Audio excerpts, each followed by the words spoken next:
iPhone não, né?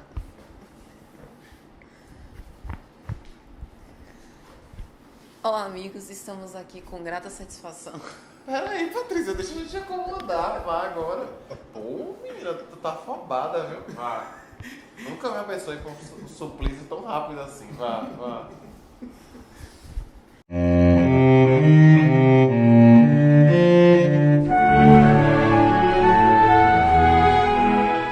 Olá, meus amigos, estamos aqui reunidos com grata satisfação para o Raciocínios Espíritas.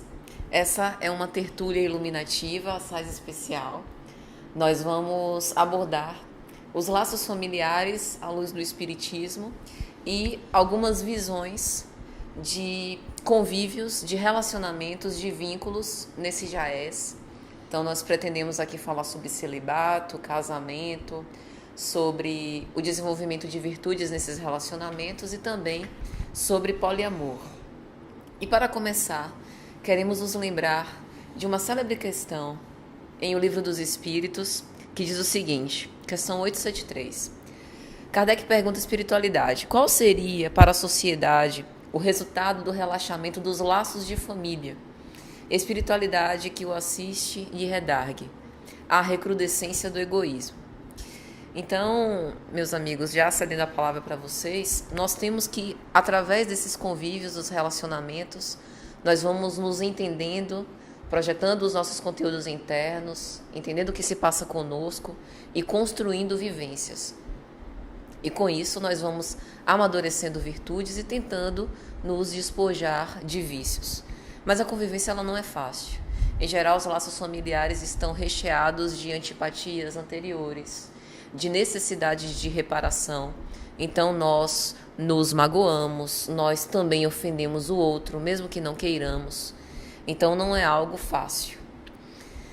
Como que nós podemos transformar os laços familiares, né, como essa santa oportunidade de acrisolamento sem enfraquecê-los, né? Como que a gente pode aproveitar essa oportunidade sem nos isolar, sem fugir do próprio convívio? Interessante perceber que, como foi proposto pelos espíritos, há uma necessidade do relacionamento. Ou seja, o indivíduo vai se identificando, vai se relacionando com o mundo à medida que se relacione com o outro. Ou seja, é um instrumento necessário, portanto, o estabelecimento de laços familiares, laços amigáveis, fraternos, profissionais, com uma medida de transformação da própria criatura. Não somente em uma análise espiritual ou espiritualista, mas numa análise sociológica. O homem só é homem porque se identifica com a comunidade, com aquela proposição do organismo social. Daí então nós dizemos que o homem é um ser eminentemente gregário, porque nasce numa grei e dentro dessa grei ele se identifica, dentro dessa comunidade ele se identifica, ou seja, esse homem como fruto de uma expressão social. Daí também os desdobramentos oriundos a partir da Revolução Francesa, desse ideal de transformação, de dignificação dos cidadãos, da conjuntura que efervescente agora moldava um novo organismo social, facultando que os pensadores da época pudessem fazer análises concernentes a esse organismo social fervilhante e que facultaria que o indivíduo também se percebesse no mundo. Estar no mundo é se perceber no outro também. Então essa relação é muito importante e, é claro, é suscitada por Kardec quando dessa indagação inicial, ou seja, dessa conjugação da lei de sociedade, desses esforços iniciais. A lei de sociedade, compondo a terceira parte do Livro dos Espíritos, explica que o vínculo, a necessidade do vínculo social faz parte de uma programação da própria lei divina, ou está embutida na própria lei cósmica, o que significa dizer que está embutido no progresso uma outra lei da própria lei divino-natural, o desdobramento de uma única lei, que é a lei divino-natural, exige os vínculos sociais. Como foi colocado aqui agora há pouco, a necessidade da interação e do compartilhamento nas relações sociais, de um modo geral, é indispensável para o progresso intelectual, em parte, e progresso moral. Por que dizemos progresso intelectual?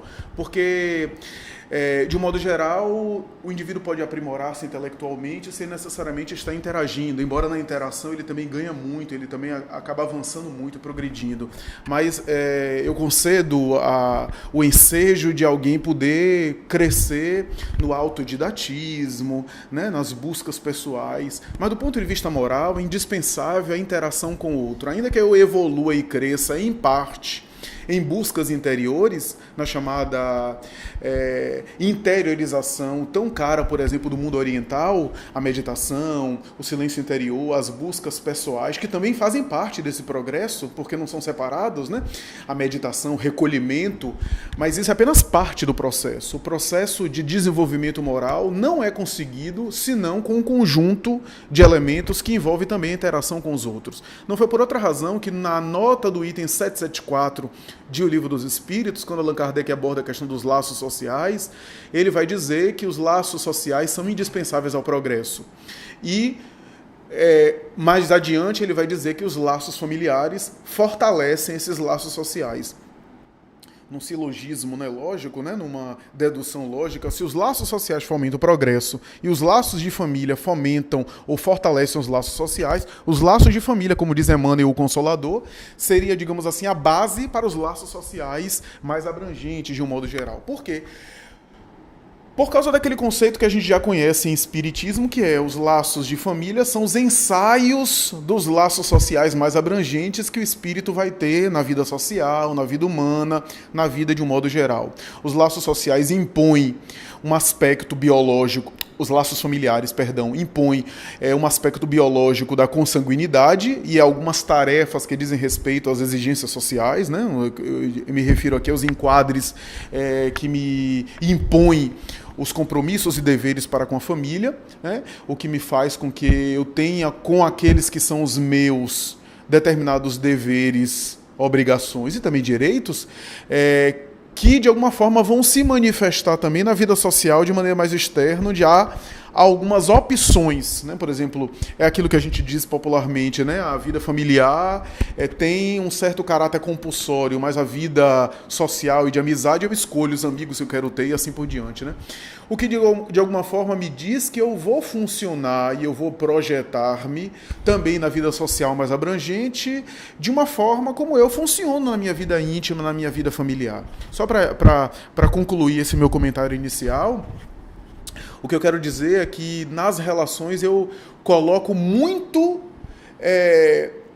daquilo que eu sou intimamente, né? Ou pelo menos eu manifesto um recorte daquilo que eu sou muito no meu mundo íntimo, na relação com o outro. Não é à toa, Robson, que nas áreas terapêuticas, né, nas áreas das abordagens terapêuticas, e aí em que pese qualquer tipo de teoria da psicanálise freudiana, a teoria cognitivo-comportamental, todas elas dizem que a relação que se estabelece de terapeuta para paciente é uma miniatura daquilo que o paciente é fora, né?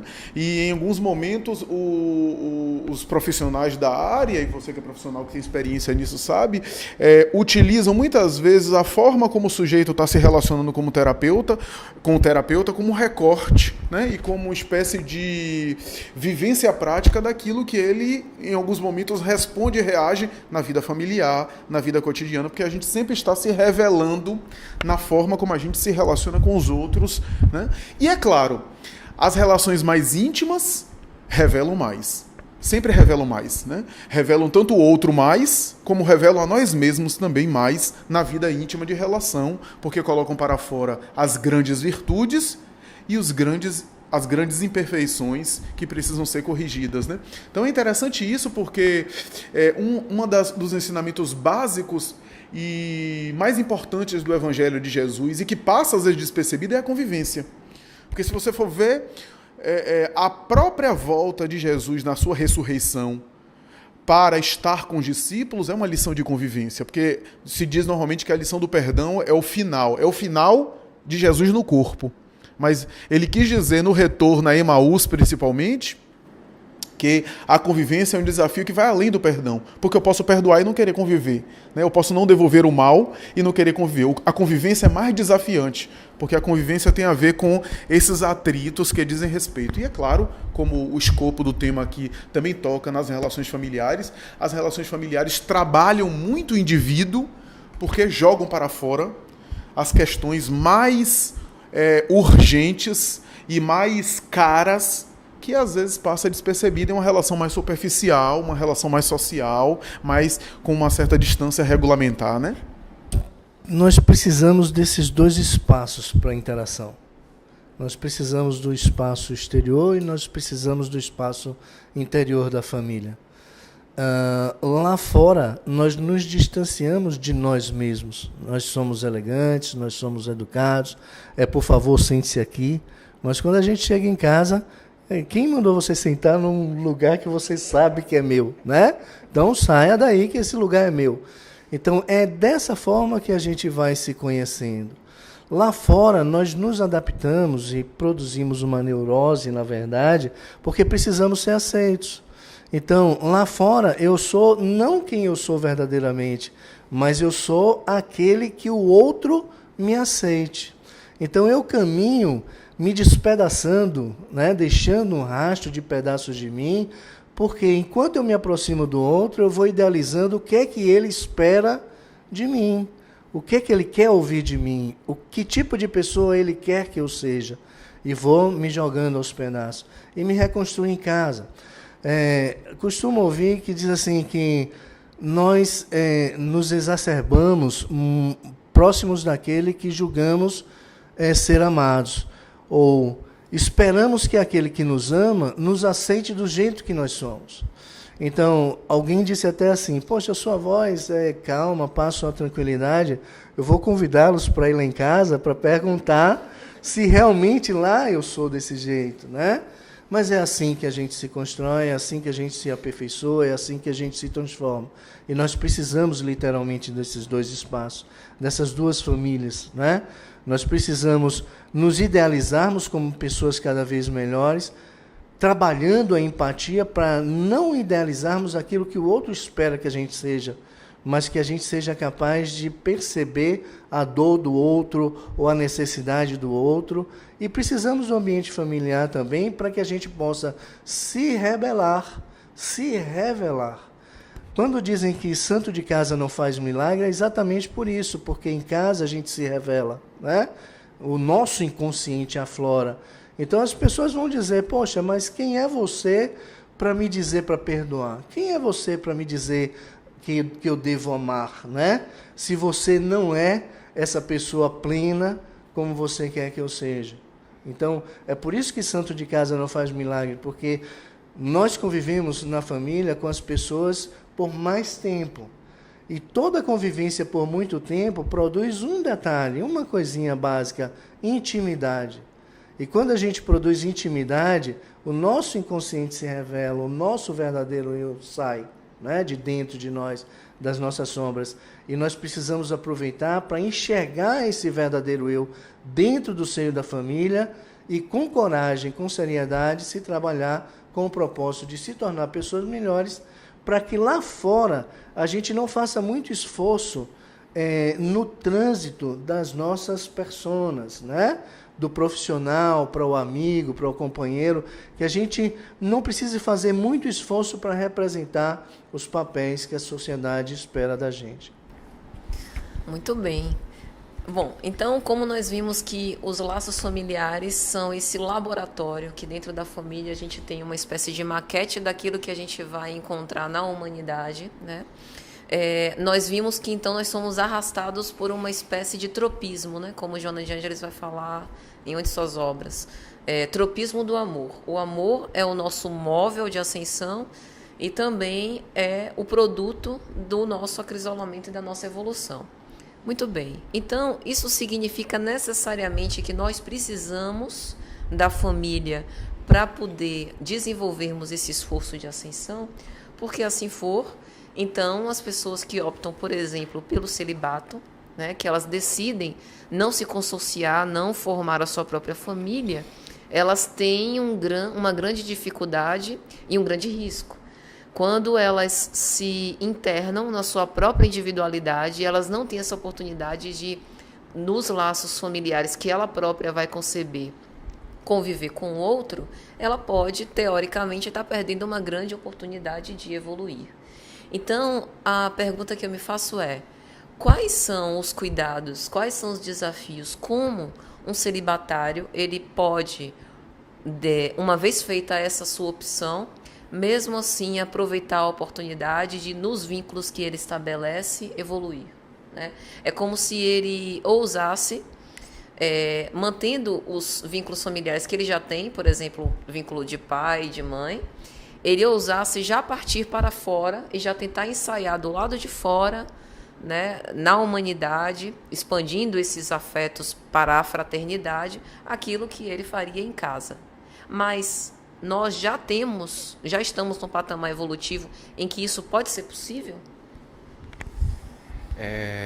Etimologicamente, celibato emana do latim, né, caelibatus ou celibatus, e significa não casado.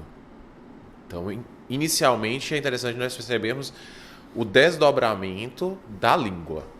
Celibato, então, significa essa dissociação do casamento, dessa vinculação. Ao mesmo tempo, desejaríamos aqui fazer emergir a epístola de Paulo aos Coríntios, a primeira, quando ele diz que aqueles que não podem se abster, melhor que se casem. Não é? Aqueles que não conseguem ter essa vivência, melhor que se casem, a fim de não se deixarem abrasar.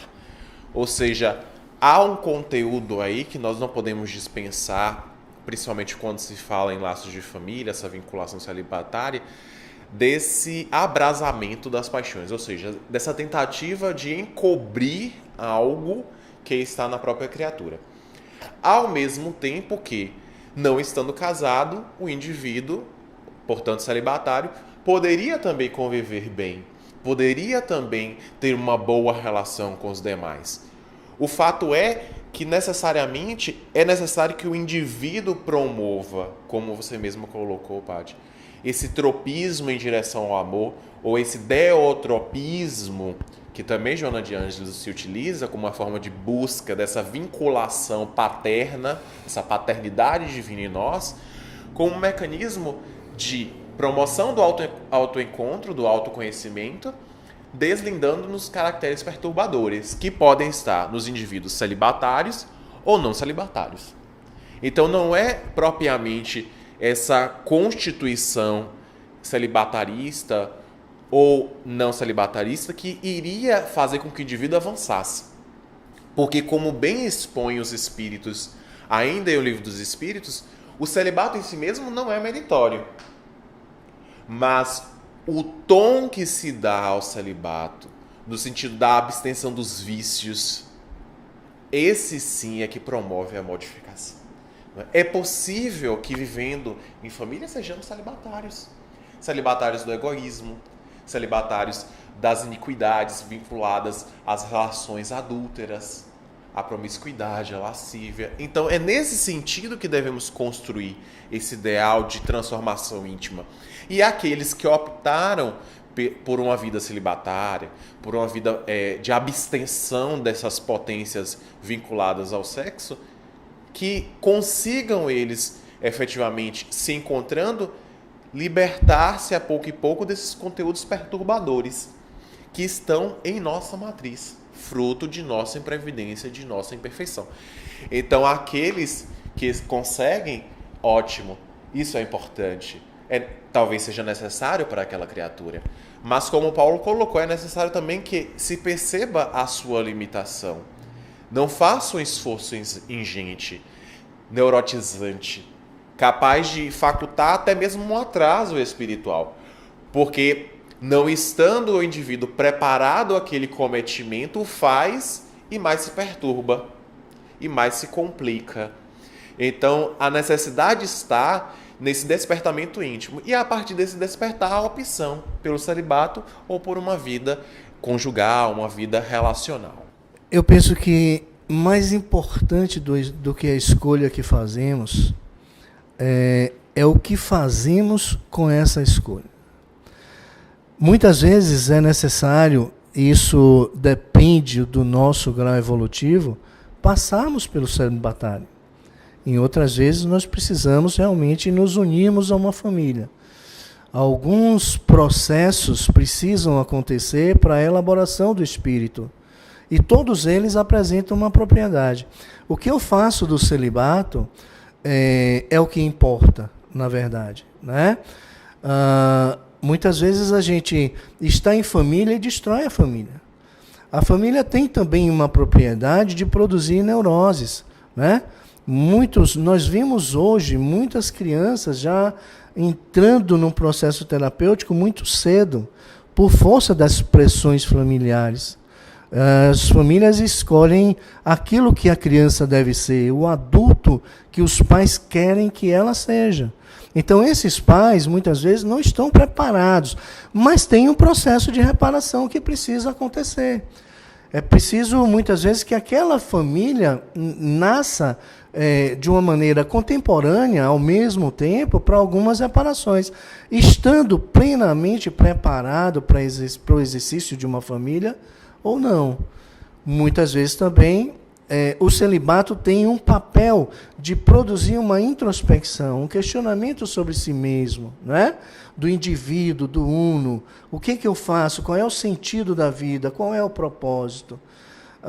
Alguém disse assim, isso é uma história de Chico Xavier, que, poxa, o meu marido é uma pessoa fantástica, o único defeito dele é não ser espírita. Olha, não pede para ele ser espírita, deixa como está. Né? Então o celibato é da mesma forma. Né? Se ele faz uma boa caminhada, trabalhando consigo mesmo, com o indivíduo, aproveitando todas as oportunidades que o celibato pode lhe oferecer na construção do seu eu, positivo. O que importa é o que a gente faz com a condição que a gente escolhe. O tema celibato é um tema muito espinhoso porque faz associação com a prática das tradições religiosas convencionais que nem sempre foram opções muito adequadas em termos de vida celibatária e vida de castidade, né, abstinência sexual.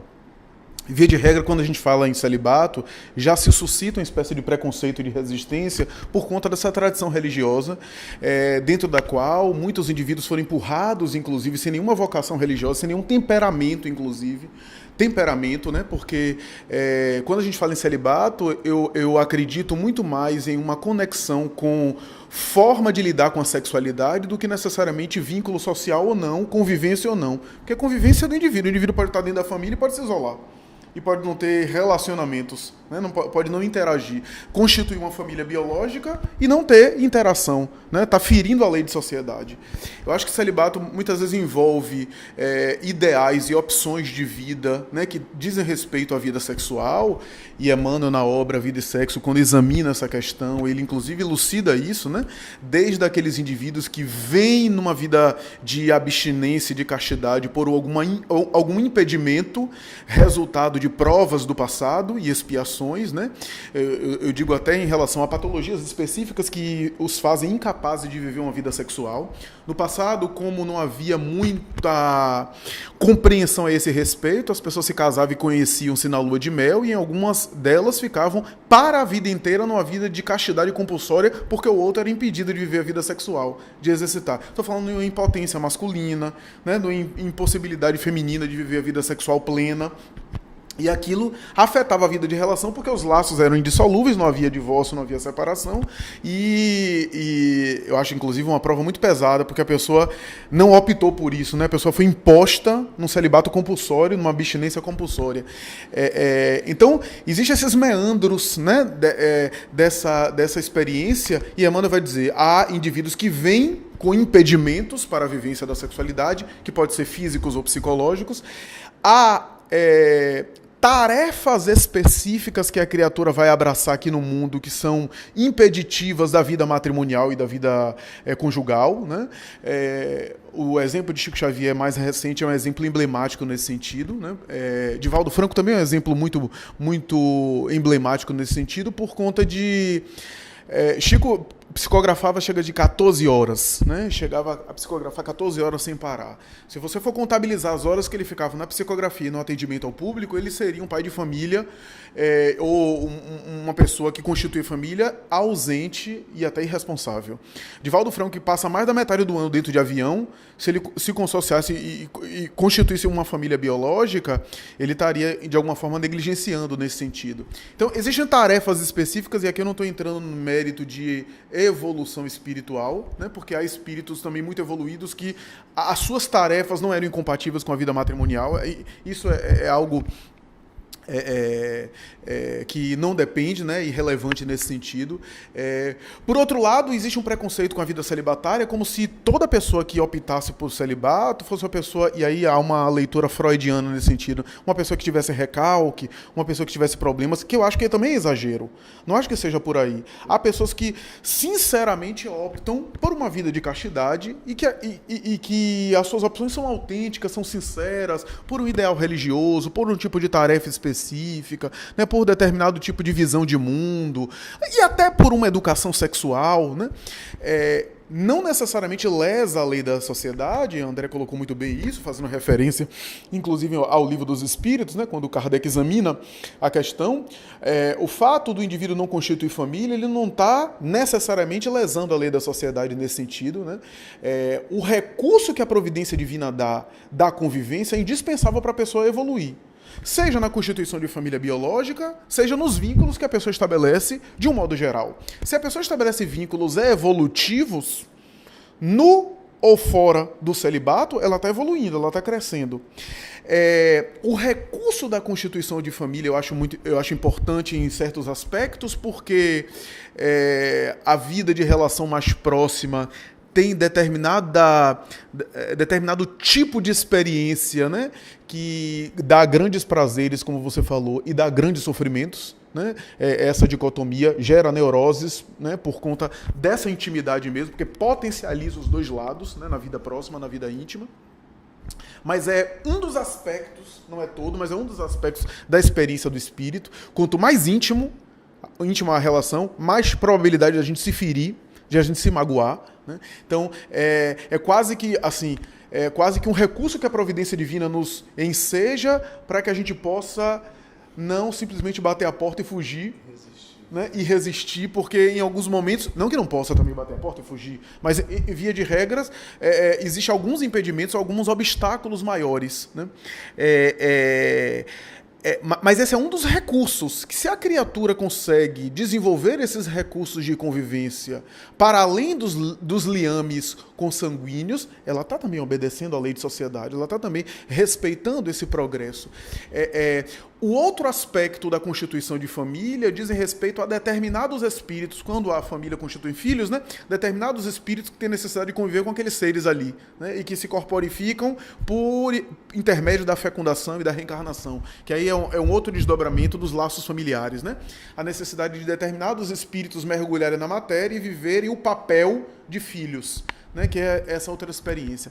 Agora, é óbvio que a experiência celibatária, o espiritismo não tem sacerdócio organizado, não tem um celibato específico teológico, e que bom que não tenha, né, para não se estabelecer uma espécie de dogma específico, né, e nem de associação, porque a ideia do celibato, do ponto de vista da tradição religiosa convencional, ortodoxa, era a ideia de que o sexo é necessariamente pecado e um homem de Deus não praticava sexo, e por isso era celibatário, né?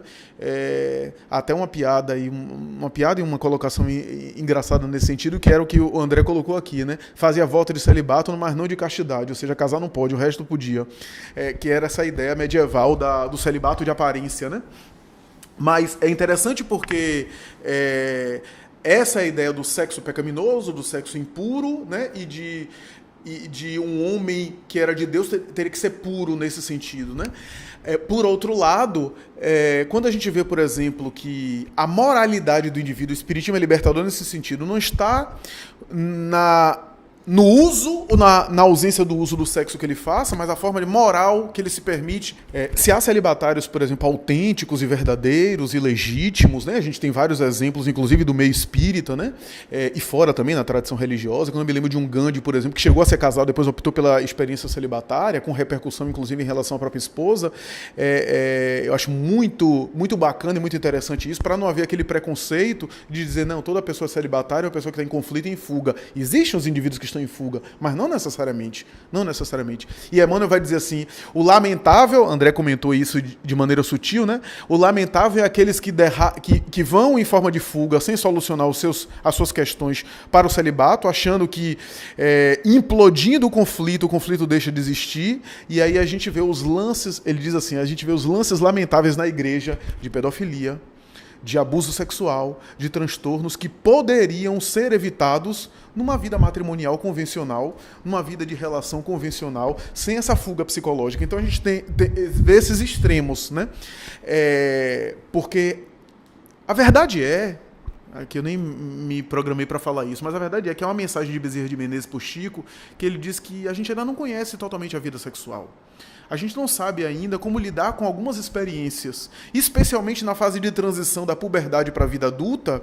A gente não tem ainda, né, mentalidade, né? E tem até uma colocação engraçada de Chico, que ele diz isso, né? Quem eram os professores de sexologia e de sexualidade para ensinar a gente a isso, se a gente ainda não tem autoridade moral nem para ensinar, né? Porque a gente ainda não tem ainda, a gente não sabe, ninguém sabe lidar. Divaldo certa vez falou isso, que na juventude ele experimentou, naquele período de puberdade, experimentou muitas inquietações, porque ele não sabia como lidar com a sexualidade.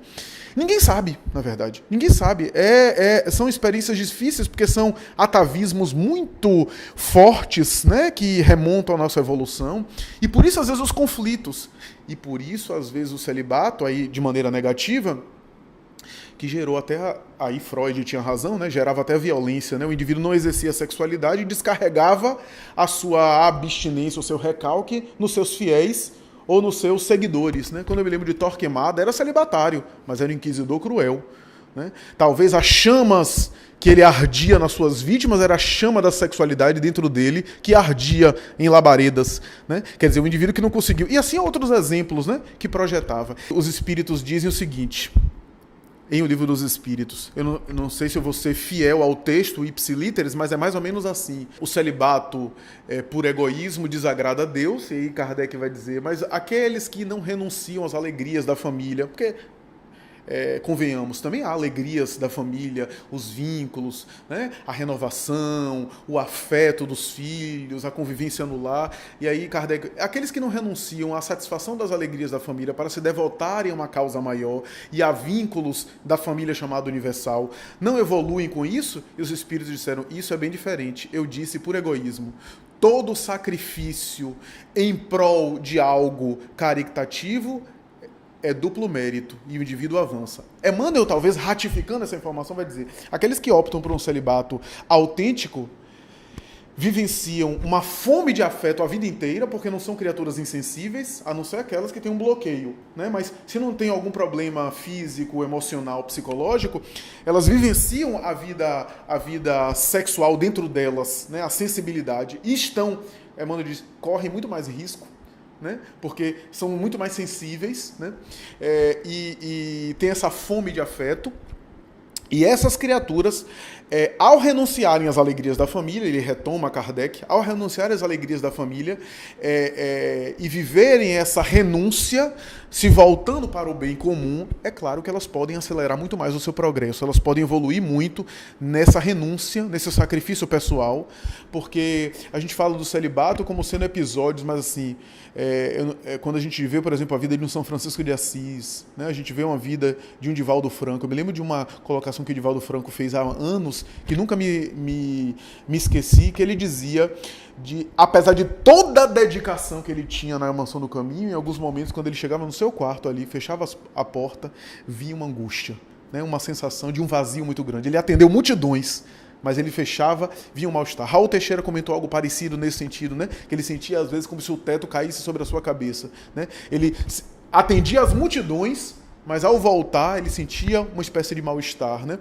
Que talvez seja essa... Divaldo comentou isso mais tarde quando ele psicografou Karma de Solidão, do livro Viver e Amar, que ele comentou isso, ele disse que era uma mensagem direcionada para ele, como todas as mensagens de Joana, e que servem por extensão para o público geral.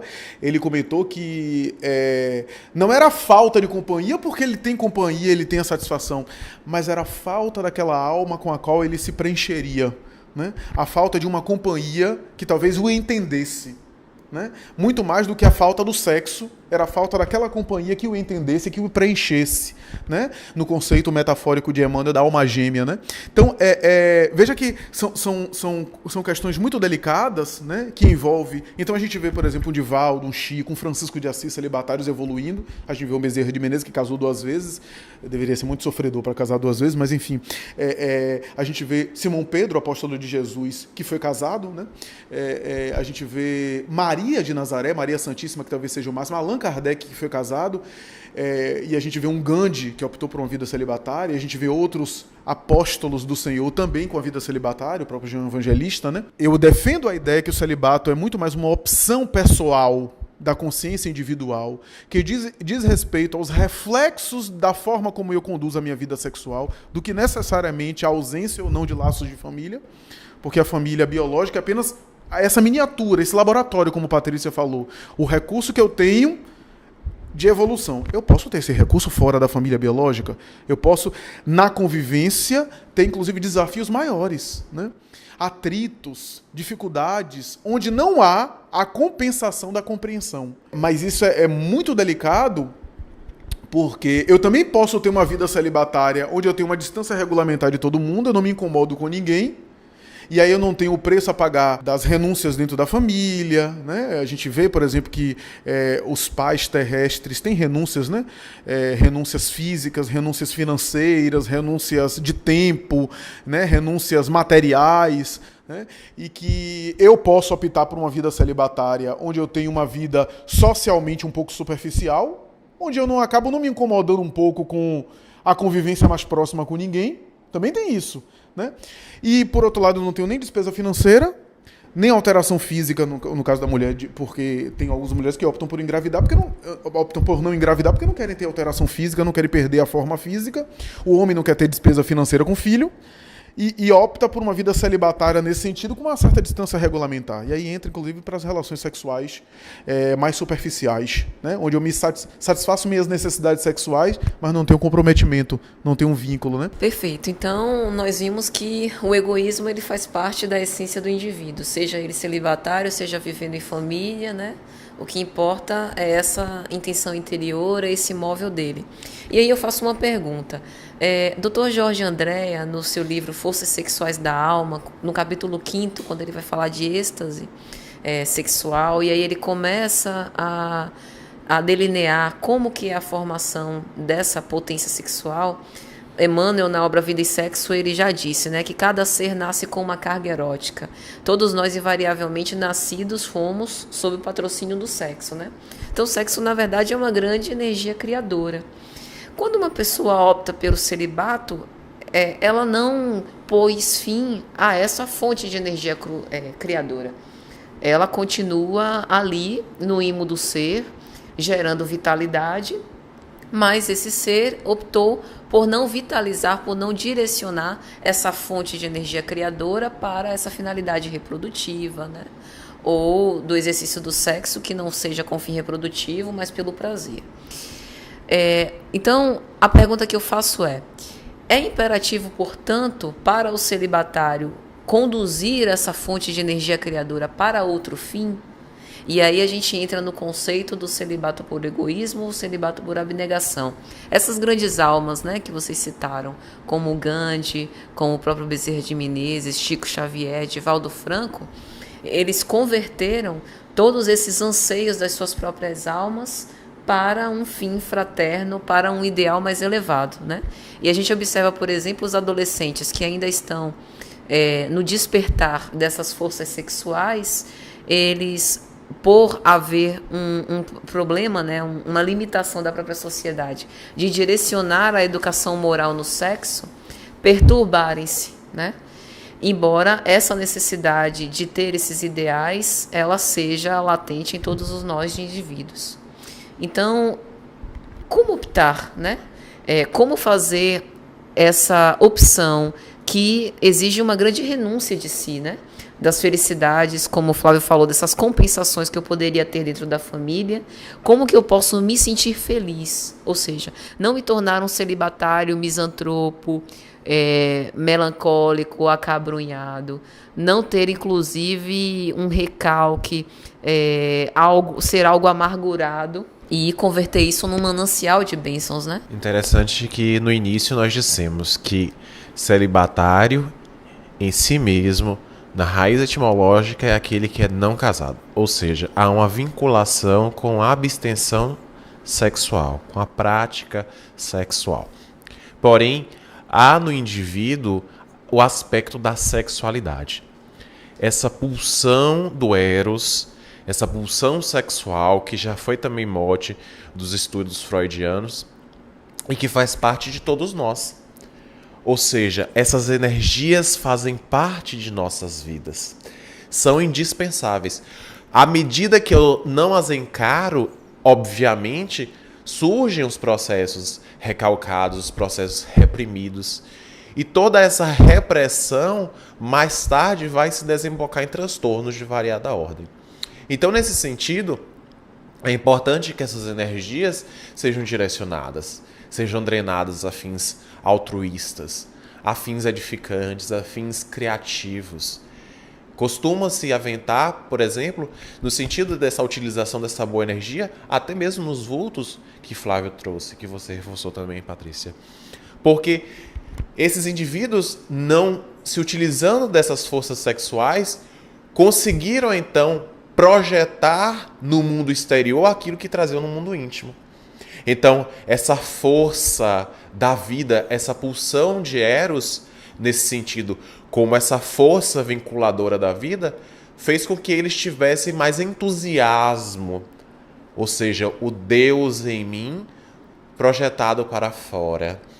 O seu mundo íntimo, pleno, projetado para fora, em plenitude. Jorge Vale, num estudo acerca do celibato, faz consideração de que o indivíduo, ao adotar essa prática, esse comportamento de vida, deve buscar o equacionamento emocional, cognitivo, afetivo, a fim de que essa não seja uma escolha imposta, não seja fruto de um não enfrentamento íntimo, mas de uma opção plenamente racionalizada, plenamente passada pelo crivo dos sentimentos, ou seja, como uma força de abnegação, a fim de que ela não descambe para o egoísmo, para essa misantropia, esse enclausuramento, essa vida ascética, que é uma infringência direta à lei de sociedade, que faz um contraponto direto a essa proposição da identificação do indivíduo à medida que se relaciona com os demais.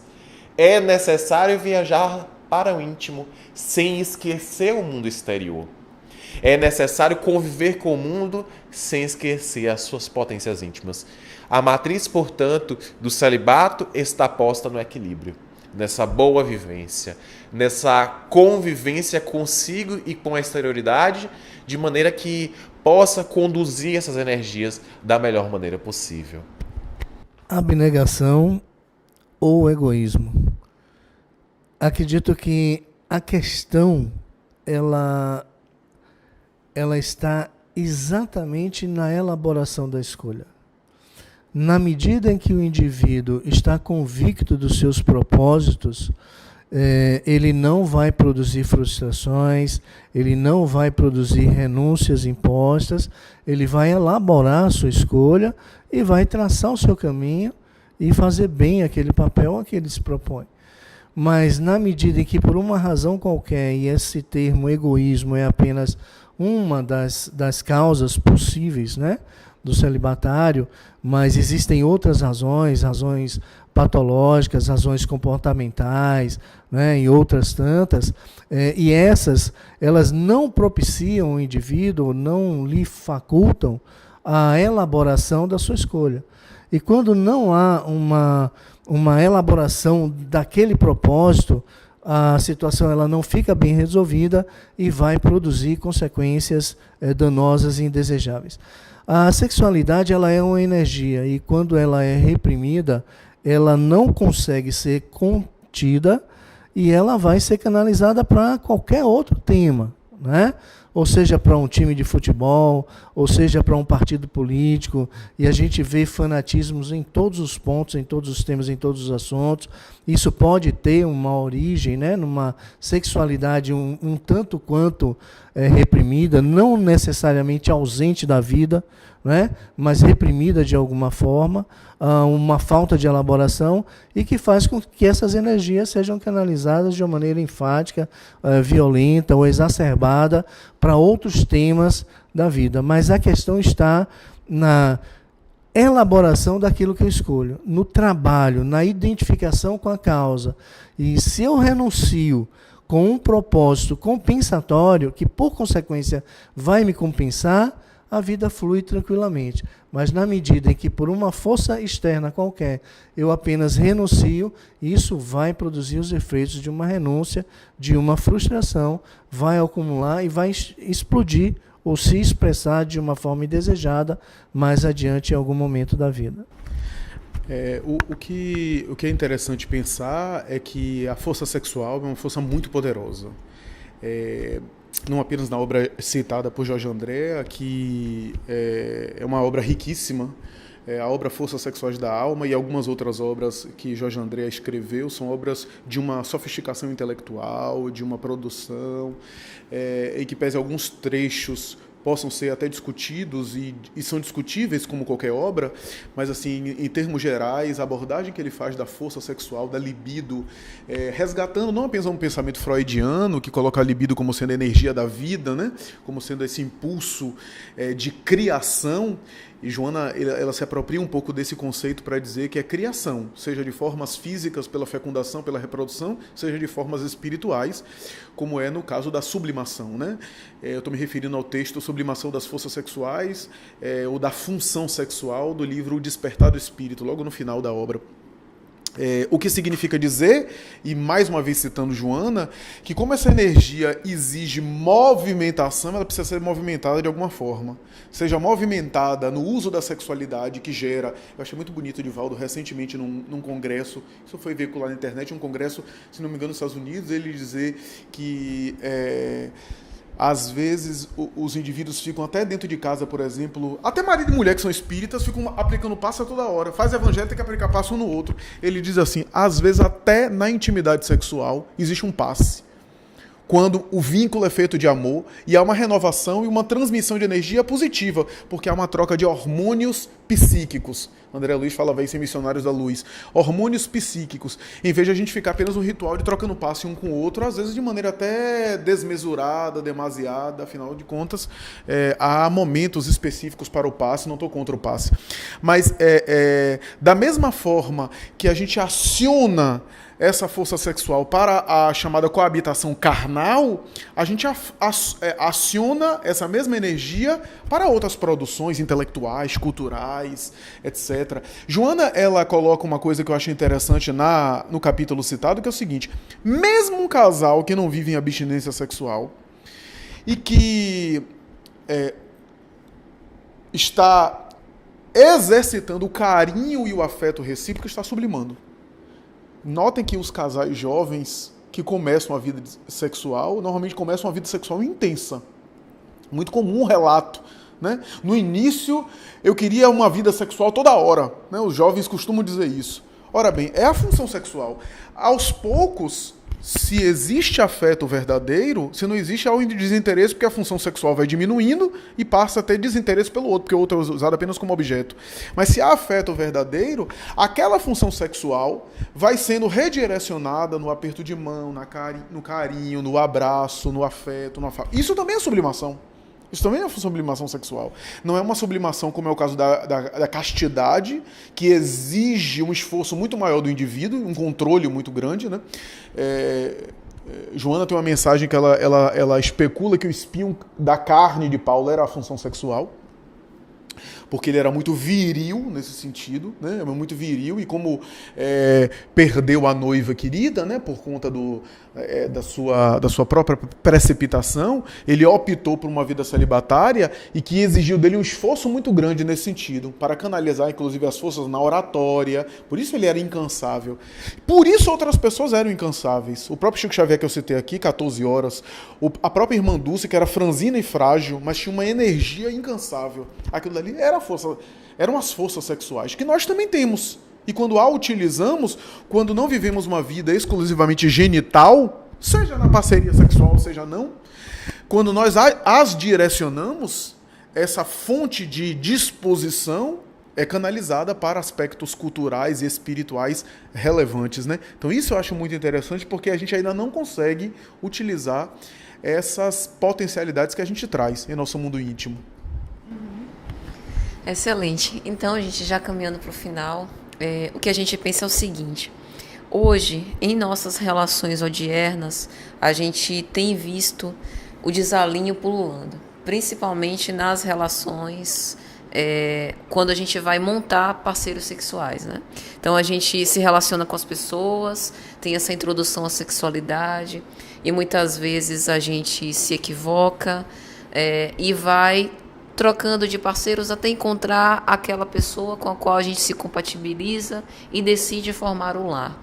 E hoje existe um conceito muito em voga, que é o conceito do poliamor, que consiste basicamente em você, em comum acordo com os parceiros, com as pessoas, você mantém aquele conúbio, né, mantém aquele convívio, mas é livre para que o amor se permeie entre todos, né?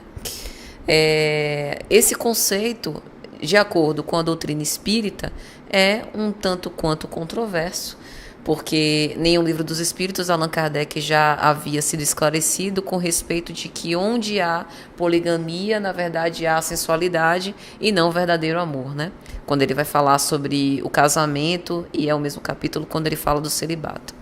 Então, o que nós pensamos é o seguinte: nesses casos, embora a gente fuja da ideia de criar dogmas ou de dar aconselhamentos sobre a vida alheia, porque cada um é senhor das suas próprias vidas, mas nesses casos, talvez seria mais adequado para o próprio equilíbrio do indivíduo a pessoa manter-se numa opção de não se consorciar até uma plena identificação por uma amizade que depois poderia se desdobrar num casamento para encontrar a sua alma afim, ou essa ideia de você trocar de parceiros e experimentar até encontrar essa compatibilidade realmente é algo que pode ser visto, né? É uma saída que pode ser interessante e que está em comum acordo, né, com a evolução do espírito.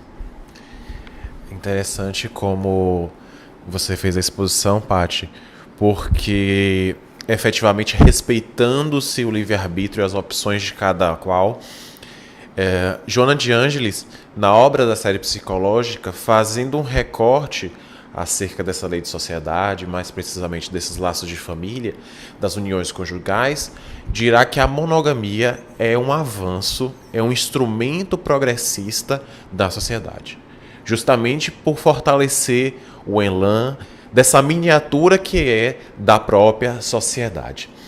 À medida que nós fomos avançando na senda do progresso, é claro, muitos desregramentos surgiram. E essa necessidade de se relacionar de maneira amorosa e, por vezes, apregoada ou dita como sendo de poliamor, é, em verdade, um afã de se relacionar sexualmente. seria uma revivescência de práticas primitivas, quando na reclusão dos castelos os indivíduos se davam às orgias, às práticas mais esdrúxulas. Mais tarde, a moral vitoriana apregou tudo era possível, desde que não fosse do conhecimento público. E atualmente, essas práticas veiculadas tomam posse de uma novidade. E então, nós cedemos a esses apelos mais instintivos como uma forma de minimizar a dor do desgaste para consigo mesmo através da vaidade da novidade. Ou seja, o indivíduo não conseguindo se planificar, se equacionar intimamente, busca a relação com o outro. E esse outro, não preenchendo determinada área, faz com que esse mesmo relacionamento agora se torne mais liberal, abrindo espaço para uma convivência que, por vezes, descamba para a promiscuidade. O que é muito grave, porque quando nós falamos em um aspecto não só aqui sob viés moralista, mas no aspecto também relacionado à área de saúde, há que se preocupar com a contenção dessa energia sexual, genital, desperdiçada, que mais tarde poderá dar aso, inclusive, para o surgimento de doenças sexualmente transmissíveis, por conta dessa liberalização, dessa falta de responsabilidade, de comprometimento do indivíduo para com seu parceiro, ou, nesse caso, para com os parceiros, que são múltiplos, que se sucedem. E entramos, então, num carrossel, num torvelinho de emoções descompensadas e que não irá se esgotar até que o indivíduo se preencha. Através do seu equacionamento íntimo, através do seu processo de autoiluminação. Sucederão os parceiros sem que se suceda uma modificação do estágio consciencial dessa criatura. Esse é o viés mais importante. Mudarmos o patamar de nossas consciências no sentido de promovermos o nosso melhoramento independente das escolhas que tivermos, levando sempre em consideração que aquilo que fazemos para conosco e para com o próximo gerará consequências, tal como estatui a lei de causa e efeito. Quando Jesus diz buscai e achareis, dentre outras colocações que ele faz, isso nos induz a buscar fora de nós. E nós estamos sempre buscando fora de nós a solução dos nossos problemas, as razões das nossas angústias, ou as formas compensatórias do que me falta, e nós estamos buscando no outro. Eu vejo nisso, na verdade, o indivíduo, a sociedade perdida em sua própria busca, deixando de buscar dentro de si mesmo quem eu sou, né? Qual o sentido da minha vida, qual o meu propósito, na esperança de encontrar no outro o complemento daquilo que ele pensa que lhe falta, quando na verdade já está dentro dele, e basta somente autoconhecer-se e encontrar-se dentro de si. Mas estamos num processo, né? E a gente sabe que a natureza, ela se autoequilibra, ela se autoajusta, como o André falou. Quando a promiscuidade impera, a natureza, ela se incumbe de ajeitar, né? Ela se incumbe de trazer de volta o equilíbrio. Quando a ciência não convence, a enfermidade, né? Os hospitais ensinam demais. Então, o indivíduo precisa, na verdade, entender que as suas complementações, o seu processo está dentro de si mesmo, não está no outro. Infelizmente, hoje a gente já percebe que as pessoas se vangloriam até, né, de algumas configurações com relação a relacionamentos. Existem várias modalidades, várias formas, várias nomenclaturas. E já existe até uma proposta separatista, digamos assim. As pessoas se agrupam dentro das suas próprias convicções, mas existe uma proposta de aquele que adota a monogamia, ele já é um objeto à parte da sociedade, ele já é colocado como se estivesse à margem desse processo evolutivo nessa outra ótica. Mas eu vejo que a sociedade está perdida. Agora, o que renova a nossa esperança é que é uma questão cultural. E que, sendo cultural, tudo vai voltando ao seu eixo, né? Tem desvios, mas também tem os seus retornos. A experiência da poligamia, né, e Allan Kardec coloca isso de maneira clara, né, é um vestígio, como foi colocado aqui, um vestígio das nossas experiências anteriores. Sem nenhuma palavra de condenação, mas assim, ainda o ser humano periclita de um modo geral nessa dualidade, tentando vencer esses vestígios que de vez em quando ainda tentam puxar-nos para trás, né? Então, essas manifestações culturais do poliamor, que é uma roupagem moderna, uma roupagem atual, para outras manifestações que tiveram outros nomes, o ficar, né? Porque quando a gente fala em ficar, hoje atendendo o público adolescente, eu sei que tem um ficar, que é um ficar mais ingênuo, né? Que é do adolescente ou do pré-adolescente que dá um beijo em um e dá um beijo em outro em uma festa, até o ficar de realmente ficar uma noite com alguém com quem se conhece agora sexualmente e estabelece uma ligação e no mesmo dia estabelece uma ligação com outra pessoa sexual. Seria um tipo de palavra condenatória, mas assim, a ideia que a doutrina espírita faz em relação a isso não é que a pessoa não possa ter tentativas de conhecer outra pessoa sexualmente e afetivamente. Isso é válido. Acho que isso é do humano. Eu acho que há pessoas que talvez à medida de evitar, porque é mais consciente, talvez já tenha uma certa maturidade, evitar relações fortuitas e precipitadas para tentar, de alguma forma, crescer com isso, não optar por uma solidão de se torturar, de se punir, mas crescer com isso e se abrir a um relacionamento, quando o relacionamento tenha um envolvimento afetivo e não apenas físico, sensorial, eu acho válido. Por outro lado, eu não posso dar uma receita dessa para todo mundo, porque há pessoas que, por exemplo, têm outros temperamentos e outras constituições emocionais, né? Sexualidade é um tema muito complexo, é um tema muito delicado, muito, muito vasto. Por exemplo, a experiência celibatária, né? Voltando só um pouco aqui em um breve parêntese. Se a gente vê, por exemplo, eu conheço, e até na minha atividade profissional, eu conheço casais que essa vivência de um simples desnível de libido, de apetite sexual, já gera tanto problema, porque um tem pouca necessidade e pouco desejo, e às vezes até entra num período, não, agora eu não quero mais, não preciso mais de sexo. As mulheres às vezes têm isso muito no casamento, né? Agora eu estou numa vida religiosa, cheguei numa fase que não penso mais nisso. Via de regra, os homens se queixam mais, né, nos casais, né, que se configuram. Mas já ouvi o contrário acontecer, né? E às vezes o outro não tem condição. Eu vou falar uma coisa que não é exagero, é ao pé da letra mesmo, sem nenhum exagero. Eu já vi pessoas surtando por conta desse desnível sexual dentro da relação. Inclusive mulheres, já vi mulheres entrando em surtos que se assemelham à euforia do transtorno bipolar, por conta de não se sentirem atendidas sexualmente no matrimônio. E eu estou falando do matrimônio. Então eu não posso receitar, claro, para todo mundo, porque há pessoas que têm necessidades pessoais que envolve a vida de relação, mas eu acho que essa busca pode ser uma busca mais saudável, mais equilibrada. Uma busca onde eu não fique experimentando como se eu estivesse numa espécie de degustação gastronômica. Eu acho que esse é o cuidado, porque não que eu não possa, digamos assim, me descobrir sexualmente. Não é um sermão, nem é um discurso moralista.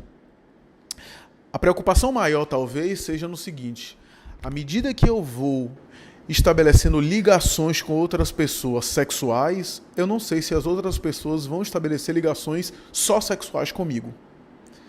E a depender do vínculo que a pessoa faça comigo, afetivo, eu posso gerar lesões na alma da pessoa. Ou seja, eu estou experimentando sexualmente as pessoas, mas será que as pessoas estão nesse mesmo clima? Será que nessas buscas alguém não pode se vincular emocionalmente a mim? E aí eu posso arcar com isso? Eu posso responder pelas consequências? E se eu vivencio essa experiência com alguém, vou adiante, mas a pessoa não consegue virar a página, não consegue ir adiante, fica ligada a mim emocionalmente. E se a pessoa morre? Se a pessoa se suicida? E se a pessoa deprime? Né? Se destrói? Então, eu tenho como arcar com aquilo, Porque eu acho que é muito mais nesse sentido das lesões afetivas que eu gero, nesse poliamor, do que necessariamente ter ou não ter uma vida sexual ativa. Eu acho que isso é o de menos, né? Nesse sentido. A base da relação da família é a relação afetiva, é a relação conjugal, é a base, né? Por isso que talvez as nossas famílias ainda vivem tanto desafio, tanta falta de referência, por conta das relações conjugais afetivas não serem ainda maduras em grande parte da população, né? Agora, o interessante é assim, a ideia do poliamor, defendida por alguns, é o seguinte, que o amor é universal, que a gente pode amar várias pessoas. E eu concordo, né?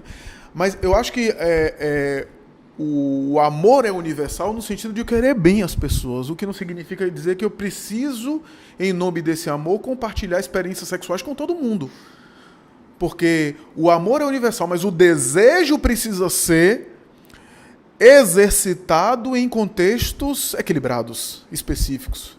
Como dizia Chico Xavier em Pinga Fogo, o amor sempre foi livre, né? O amor livre do slogan do movimento hippie, né? O amor sempre foi livre, né? A sexualidade tem que ser direcionada com responsabilidade.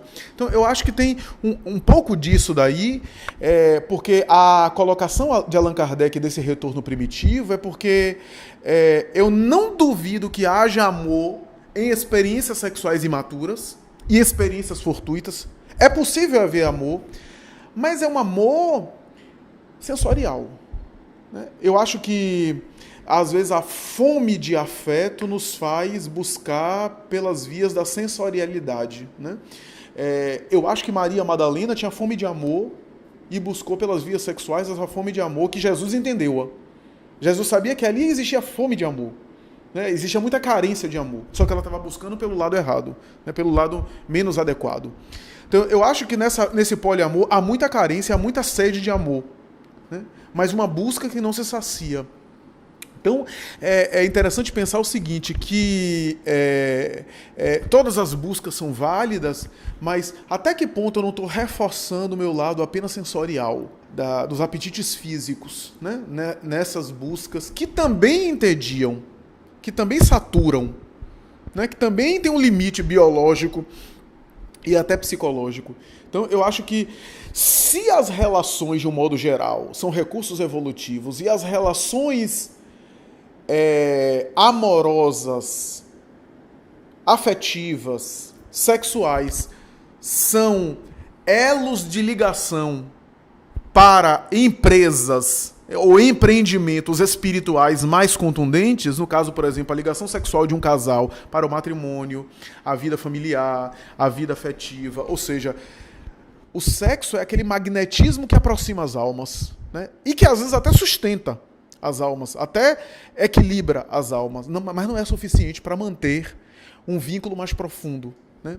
Então, se é um recurso para eu me desdobrar em ligações que não é do corpo, mas as ligações que são da alma, ligações que são do espírito, já que o amor é do espírito e não do corpo, do contrário, o ciclo reprodutivo dos animais seria o amor mais sofisticado, porque eles, pela reprodução, eles se buscam, né? Sem nem raciocinar, pelo cio, né? Pelos hormônios, né?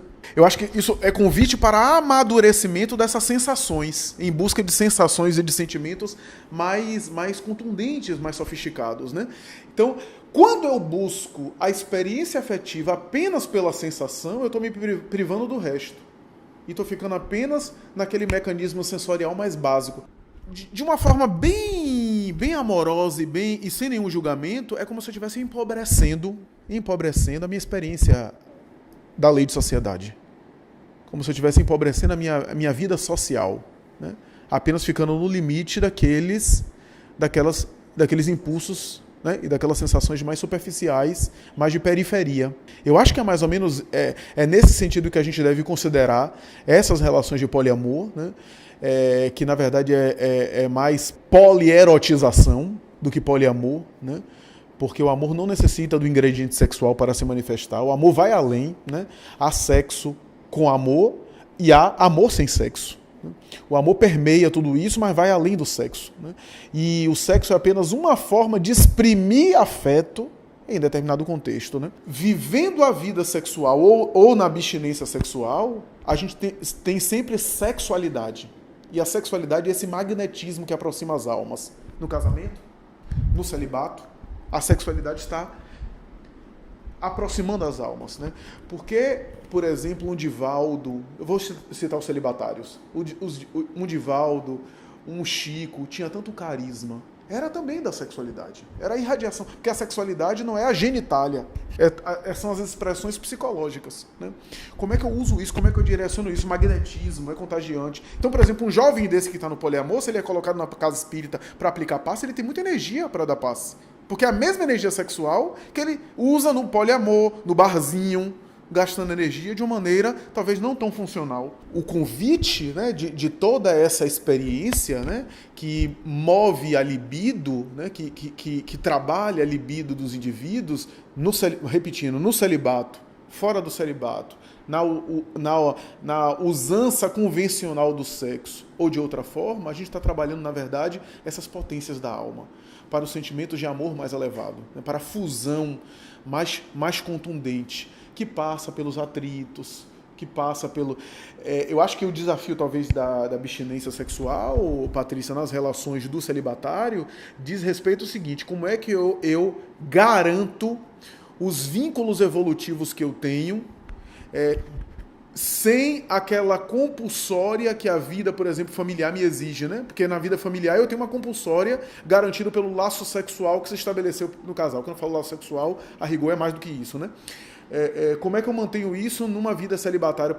Porque, por exemplo, o Divaldo, ele conseguiu, convivendo com filhos, né? Criando uma série de crianças que se tornaram depois cidadãos no futuro. Ele conseguiu fecundar, né? Usando a sua sexualidade de uma forma que ele fecundou obras espirituais, né? Uma fecundação psíquica, né? Ele conseguiu isso. E quando eu falo isso, eu não estou falando só de obras grandiosas, mas ele conseguiu a convivência. A convivência. E essa convivência gera aborrecimento, né? Como ele não tinha uma obrigatoriedade, ele podia, no primeiro aborrecimento, deixa para vocês aí, quem quer ser o presidente da instituição, vou cair fora. Porque existe uma autonomia maior que a própria lei me permite, né?